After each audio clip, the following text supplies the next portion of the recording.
Welcome to a spark of awareness.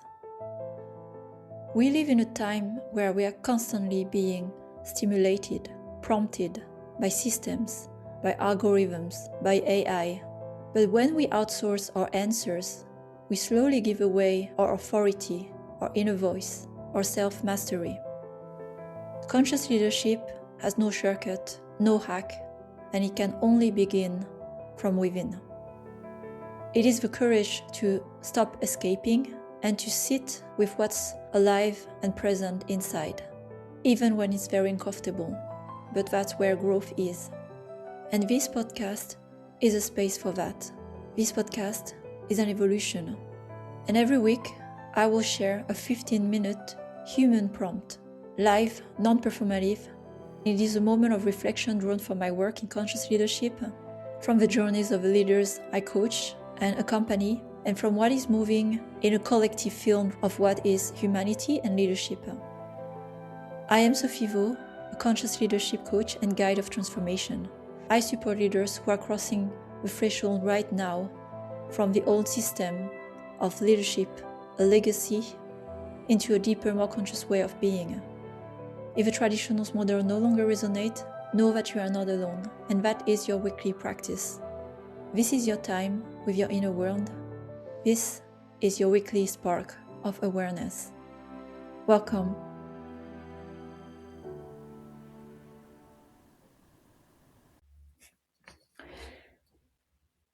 Welcome to a new episode of A Spark of Awareness. And today I'm going to address, in my series of emotions at work, suppressed emotion at work, the emotion of sadness.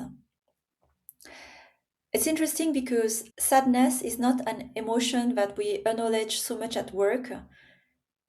Why should we feel sad about something when projects are closing, people are leaving, change of era, evolution of a company? But still, it is very much present in the background, in the psyche of people who are in a working system and in a team. So it is relevant to look into the spectrum of all emotions, especially the ones suppressed at work, because when we bring them to light, then we know what we really work with and not the symptoms of what the emotion is about. So sadness. What is sadness?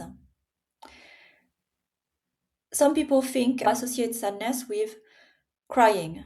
I'm sad, I cry. But really, what is this? So I'll break it down. Sadness is the process of something that used to be but is no more. So there's a shift from an old to new. There's a shift from something that used to be that is no more and has been brought to either our body awareness, that's why there's a reaction, or mental reaction. Like we know, oh, okay, this is the end of a partnership, of a relationship, of a company, I'm sad. So it's good to understand when you feel sad, what's in the background, what's at play, and what is happening in your body and in probably life that makes you feel sad.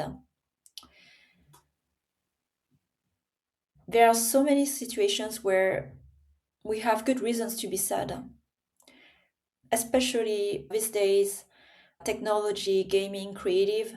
It's a constant phase of death and rebirth. New projects, new vision. It's not hitting the mark. We stop, we start over, and so on and so on. So this whole cycle, and what companies are about, is inviting transformation, death of something and rebirth of something new. So in that process, it's inevitable that there's going to be loss and there's going to be sadness. Very concretely, you can expect that there's sadness to acknowledge when you close projects, when you close maybe teams, phases, when you let go of people, when people leave a team, when you let go of an identity. Let's say you are a leader, or you used to be an individual contributor and you become a leader, or you are a CEO and you used to be a founder CEO, very close to the team, and then suddenly you become scaling company CEO, and then you are responsible very different things. You have to behave differently. You are held accountable to the board. It is a process of transformation, and it requires a process of grieving. When it's not done, this process of grieving consciously, it is painful, it is resistance. And how does that translate in an organization, in teams, in leadership? Inconsistency. You could see, for example, as a leader yourself or other leaders saying something and doing another thing. Having multiple direction in different projects with no clear vision. Closing projects in a very messy way or teams, and when people are not happy, the trust is broken, and then it stays there and culture is eroded, and it's becoming worse and worse over time. So when you don't acknowledge the grief, not only for you but at your team level, there's going to be a backlog. There's going to be a backlog of sadness, and when sadness isn't processed, it starts to become anger. And then from anger, you start to see toxic behaviors.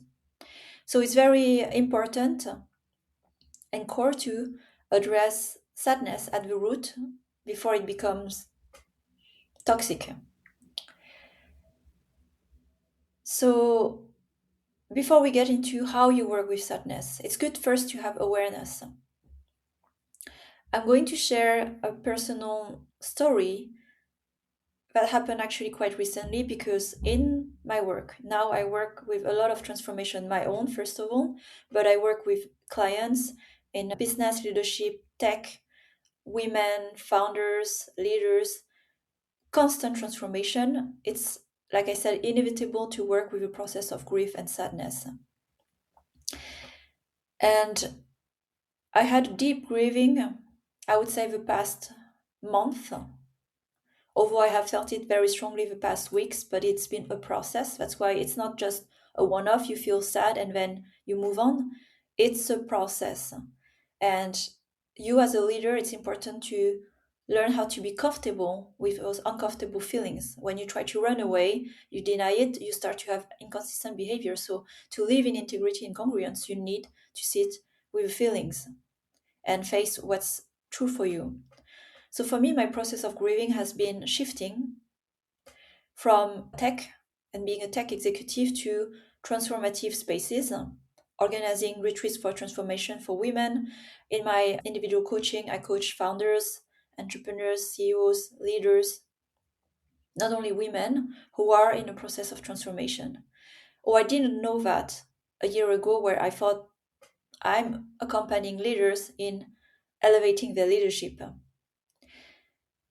But I went so deep in this work that it's not aligned anymore for people who want to work with me on a surface level.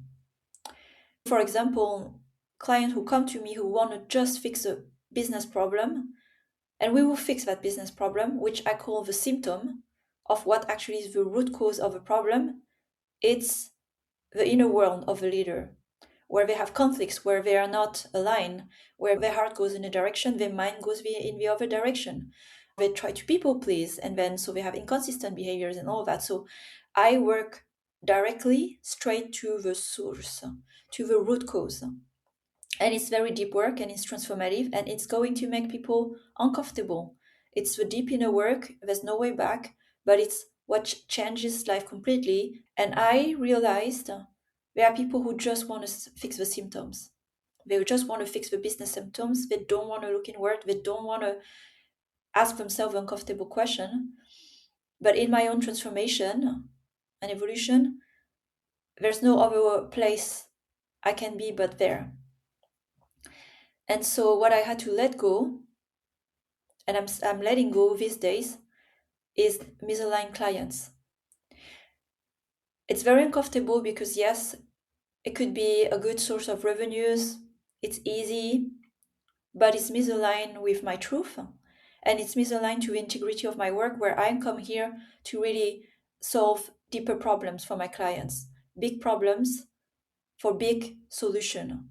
So when I'm asked to solve small problems of businesses instead of going deep in the big work, it touches my integrity, is not aligned, and I have to let go. So I had to let go clients. I had to let go, some partnerships. I had to let go of my identity, that I can't just stay on the business side. I'm starting to go more in somatic spaces, healing spaces, transformative. And as I started to be more visible, spiritual practices. It's not for the sake of it, but when you start to do the inner work, you start to connect with other dimensions of who you are as a human and who you are connected to the world, and it has a spiritual dimension. But my work is not just about spiritual, it's about raising your consciousness in this world. Why do you live? What do you live for? Being more conscious and having more integrity in the way you live in alignment with your truth. That's what my work is really about. And to grieve in that process, I had to sit with it. There was no other way.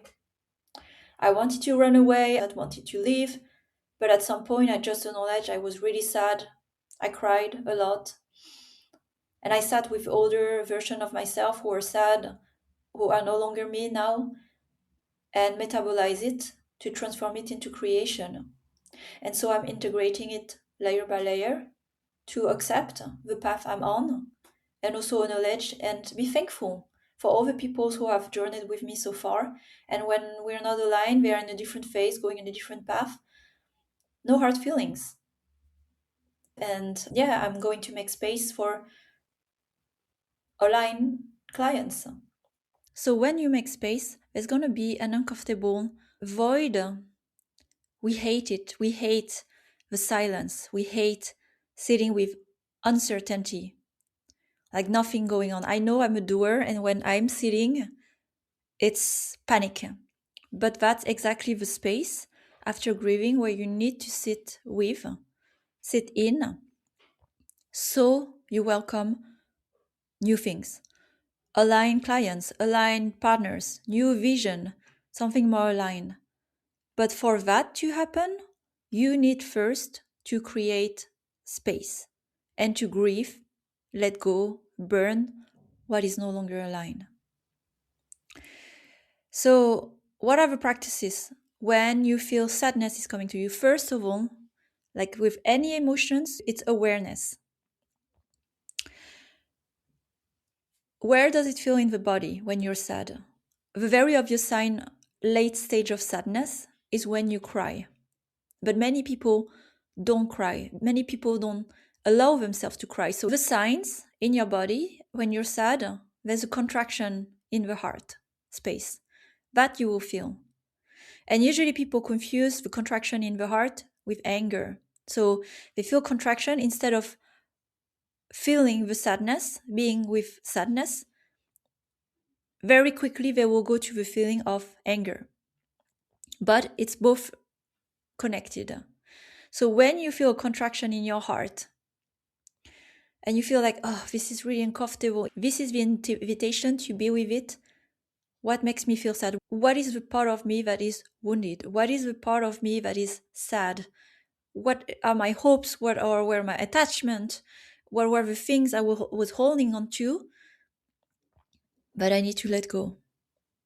For me, when we stopped the work with a client, when I had to change, like some people came in my container, some people I had to let them go. I know what was triggered there in my sadness. It's a fear of abandonment. I'm back to my, 7 years old when that happens. And I sit with her. She is afraid of being abandoned, that she's not safe. So I sit with that 7-year-old version of myself, hold her, reassure her, and that make her feel safe. And so then I can hold as an adult the feeling of grief and sadness and letting go. So when you are feeling sadness, first, feel it. Second, let the feelings move through you. So if you sit with your sadness, allow yourself to feel sad, and maybe as you give it more space, maybe you talk it out. This is a good way to process the sadness. Talk it out with a therapist, with yourself.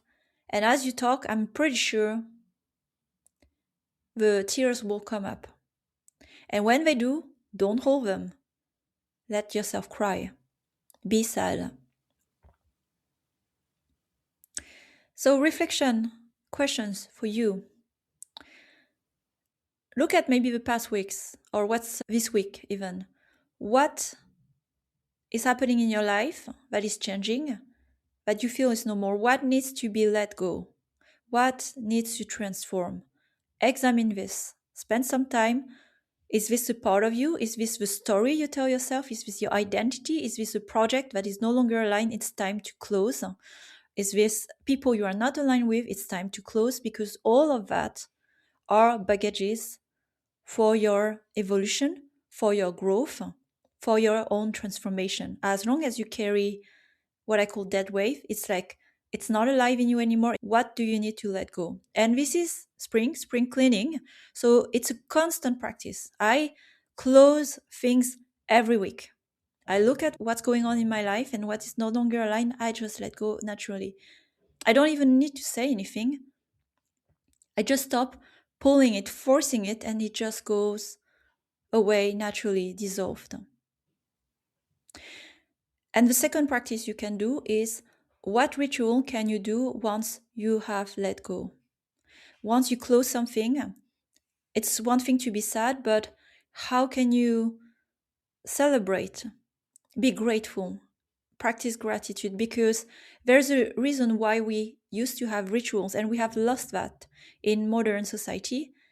Something you let go, how can you be thankful for it? Hold it into your heart, hold it into a piece, a material, something that will encapsulate what is that memory, and be thankful and give it back. So you don't have this ache in yourself and in your heart. What is the closing, thankful gratitude ritual that you can practice to yourself that acknowledge the past version of you, past someone, past collaboration, past project? Close it. If you want, you can burn it, burn a paper, this is one of the rituals of grieving. And then you can, for example, take a new journal, take a new blank page, and you start to write something new. So what is the ritual where you really are materializing, like the burning of the old, or the closing of the old, and the start of the new, on something new, symbolically in your life?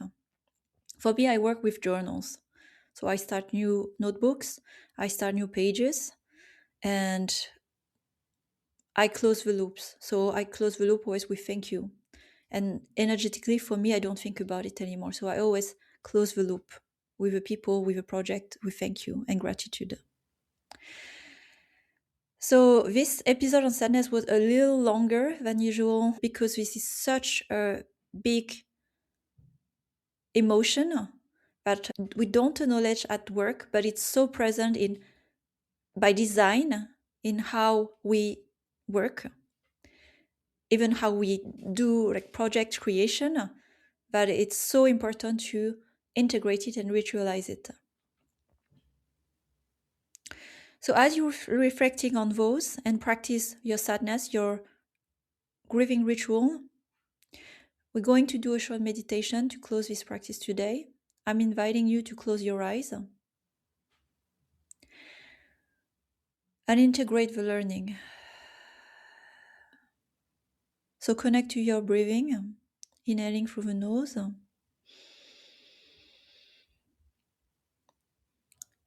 and exhaling through the mouth.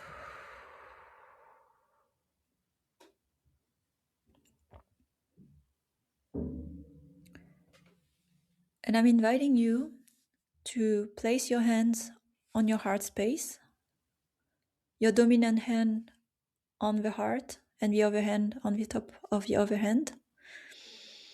And as you breathe normally and deeply, feel the air filling your heart space, your lungs, and under your hands moving.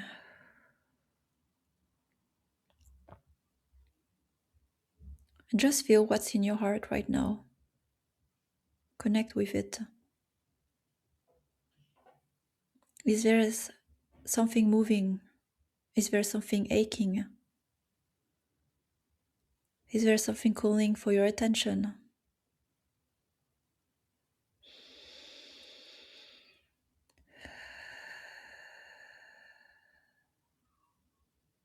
And let's do a few more breathing together. So keep connecting with your heart.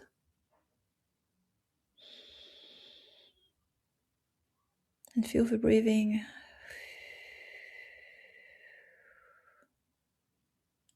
Feel your heart expanding. Where's the resistance as you're breathing? Where's the space?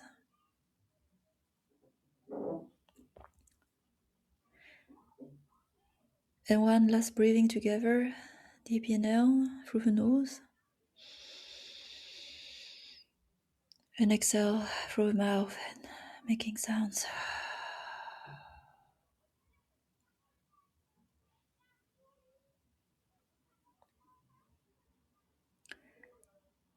Thank you for this practice with me, and good luck with processing your sadness and grieving. Happy spring, everyone. Thank you for tuning into this weekly reflection, a weekly spark of awareness. After this episode, I invite you to take a few moments with yourself, even just 15 minutes, to sit with what resonated, to breathe, and to notice what is shifting inside. This is a practice, a discipline of presence, truth, and self-connection. If this work speaks to you, I accompany leaders in one-on-one journeys and group experiences of transformation, supporting them as they cross the threshold into a truer and freer way of leading and living. If you feel called to explore this path, I would love to hear your story, and let's connect. Sending you love and courage, and have a great week ahead. This is my spark of awareness.